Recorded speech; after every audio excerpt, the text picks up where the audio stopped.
রাবণের সত্যিই কি 10টা মাথা ছিল, নাকি এর আড়ালে অন্য রহস্য আছে? রাবণের 10টি মাথা ছিল, তাই তিনি দশানন। লঙ্কেশ্বরের এই 10টি মাথার প্রত্যেকটিকে শ্রীরামচন্দ্র ছেদ করে রাবণকে বধ করেন এবং সীতা দেবীকে উদ্ধার করেন। আর প্রশ্ন কিন্তু এখানেই ওঠে, মানব দেহে 10টি মাথা কিভাবে সম্ভব? কাম, ক্রোধ, লোভ, মোহ, মদ, মাৎসর্য এগুলি ষড়রিপু। এই রিপুগুলির প্রত্যেকটির চরম প্রকাশ আমরা রাবণের চরিত্রে দেখি, যা তাকে রাক্ষস তকমা দেয়। অথচ তিনি একজন শ্রেষ্ঠ সাধক, পরম শিব ভক্ত। তাঁর মতো ভক্তের পক্ষেই শিব তাণ্ডব স্তোত্র রচনা করা সম্ভব। কঠোর সাধনার দ্বারা তিনি চতুর্বর্গ অর্থাৎ ধর্ম, অর্থ, কাম, মোক্ষের উপরেও বিজয় প্রাপ্ত হন। মস্তিষ্ক আমাদের চিন্তা ও চরিত্রের কন্ট্রোলার।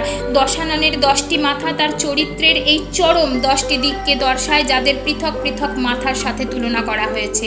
জয় শ্রীরাম।